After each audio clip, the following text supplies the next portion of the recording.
Nothing we say is investment advice. Please pause on all 3 pages of this disclaimer and read it. Greetings, Algo artisans. This is Cowboy here, aka Nick Petruzzello, and we're going to go ahead and start the weekly forecast from Algo Factory. We're going to start with the economic events calendar because those can affect the charts, and then we're going to jump into the charts with Bitcoin, Solana, EURUSD, GBPUSD, USDJPY, SP500 Futures, Dow Jones Futures, NASDAQ Futures, gold, and silver. So let's jump right into the data here. We have not much going on Monday over here at Forex Factory, and nothing going on with the currencies. Remember, these currency events are usually going to affect just those currencies in the Forex market, except for the USD and for now the JPY. If you see a USD event, that can affect all the markets, and same with the JPY, and technically the rest can, but not as likely. So Tuesday, 8 a.m., which is 10 EST, we have CB Consumer Confidence. And then 7:30 p.m. EST, we have some Aussie news, CPI, that actually could affect that currency pretty well. Remember, CPI is a big thing,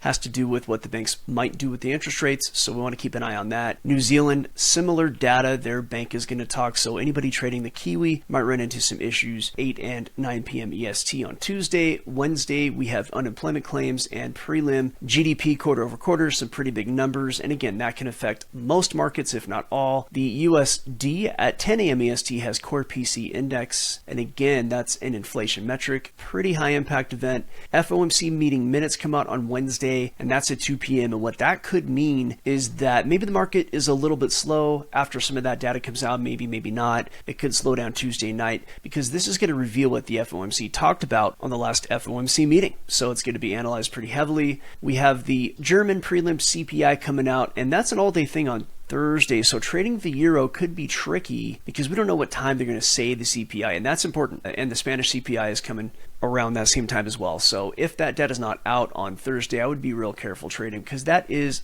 arguably, at least financially, the most important market in Europe is the German market. That's where the banks are, or at least the bulk of the important banks. And not much after that, though. You do have Governor Bullock, Royal Bank of Australia talking, 3:55 a.m. EST. Friday, it's pretty quiet until 8:30 a.m. EST. Some Canadian data coming out. So let's get into the charts. And again, the big question was, is the top end for Bitcoin? By the numbers, I would say no. Just looking at the algorithms, I think there is plenty of time for Bitcoin to continue back up. The bull market usually doesn't end until sometime after December, January, and sometimes a little bit further out. We've seen some prior tops around that time. 2021 was unique. Anything can happen, but what I expect for the moment is a pullback maybe to 93,000 on Bitcoin. And the reason I think that is because I mapped out this up and then a pullback here and then back up. And that pullback is going to create a bit of structure and a bit of liquidity for Bitcoin to head down. So I do expect it to make its way down to 93, and it could happen much more quickly than I've shown on this chart. This is a daily chart. This is the general path, and it's usually goes a little more quickly than this. Bitcoin rides the elevator up and jumps off the building. So most things will go ahead and walk up the stairs and take the elevator down. Bitcoin's just a lot more volatile, and so when it falls hard. But we're in a bull market, and so people who are waiting for 93 to happen may not get their entry, but I do expect a move down to 93, but again, it might only go to 94 or 95 and then pop up based on these Fibonacci numbers. So the dotted lines are the less likely paths, but they could happen. The solid lines are the more likely path in my estimation. And as time goes on, with anything you see in this video, these forecasts become less and less valid unless it stays right on. And if you watched last week's video on Sunday and you followed the rest of the live videos, which you really should be doing Tuesday through Friday every single week, then you might see that last week I was scary accurate with almost everything. Scary accurate. So again, if the price stays on the main path here, then those forecasts are going to be relatively valid. And if it diverges, then I take a look and I correct as the week goes on in the morning. So please watch that. Don't forget to like, subscribe, all that stuff too. It helps me out. Solana, very similar. I expect Solana to pull back a bit. If Bitcoin's pulling back, these altcoins tend to be like leveraged versions of Bitcoin. So if Bitcoin pulls back, it might pull back stronger if it's a strong pullback. Now, in a bullish market, things act a little bit differently. If Bitcoin begins to stabilize below 100,000, it doesn't show signs of going past 100 or even down further, then the altcoins might take some of that volume and really start to pop off. And we do see that happen from time to time, but right now it's a little too soon to tell if that's going to happen. If Bitcoin Bitcoin does pull back strongly, I would expect Solana to pull back as well, down towards probably the 230 being the lowest it would go. But again, things can change. This is just what I expect for now. The euro versus the dollar.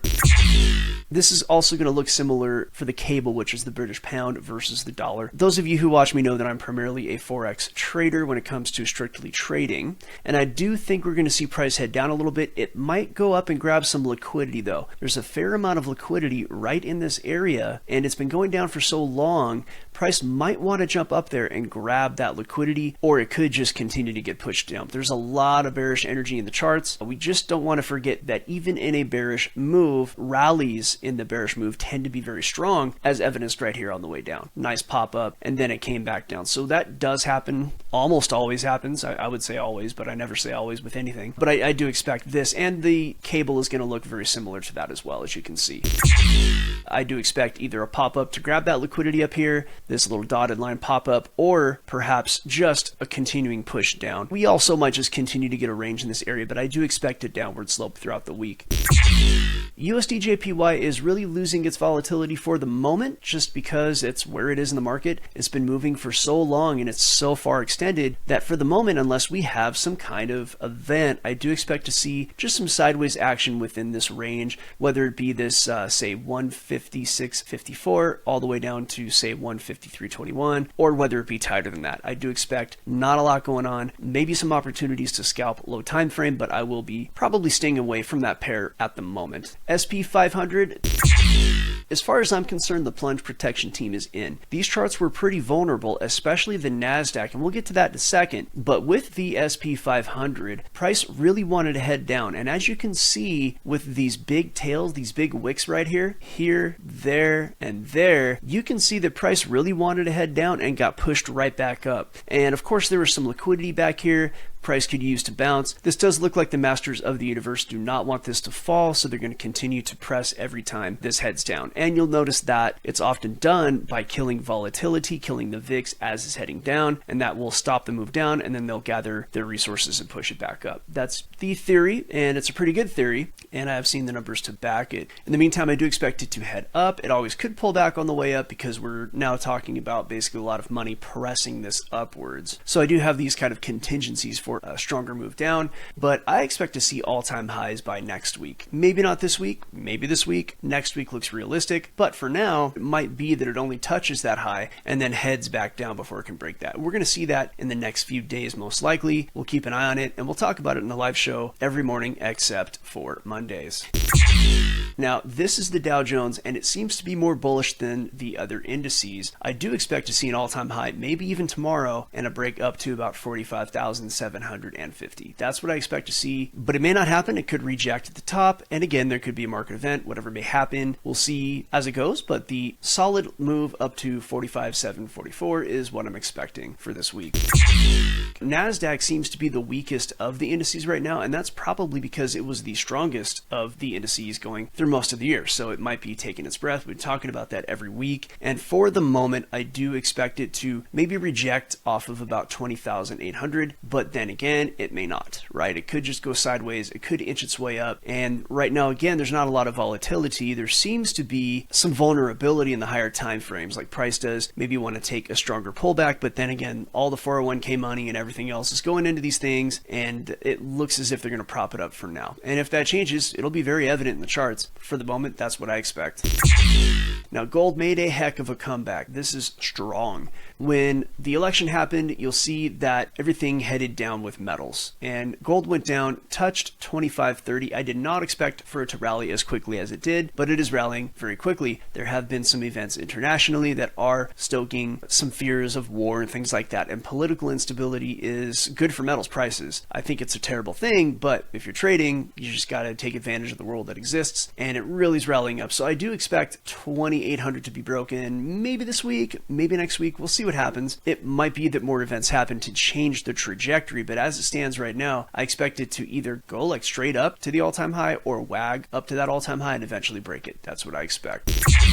Silver, not quite as strong of a chart, but it could get strong very quickly. And I left these magenta arrows on here. These are last week's look. And you'll see that it was pretty darn accurate. That's what I forecasted last week. And it came back down and then it came back up this dotted line. It didn't continue down. Again, it seems as if perhaps these international tensions or other forces have kept these metals from breaking those lows. And for now, it's heading back up, just not quite as strong as gold. So I would expect silver maybe this week, maybe next week to make its way up to about 32.5. We have been told that powerful people cannot afford for silver to go above $32 for too long. So if we do see it get knocked down, that just could happen. But naturally, if nothing else is going on, it does look like silver wants to go up to about $32.5. And we will see how that goes this week. Thank you all for watching. Please come to algofactory.tech. What we do is we help people build trading algorithms, and we build consistently profitable traders, independent traders who can build their own method with their own personality built in. We teach people the business of trading. What we don't do is give investment advice, as we said in the beginning of the video. However,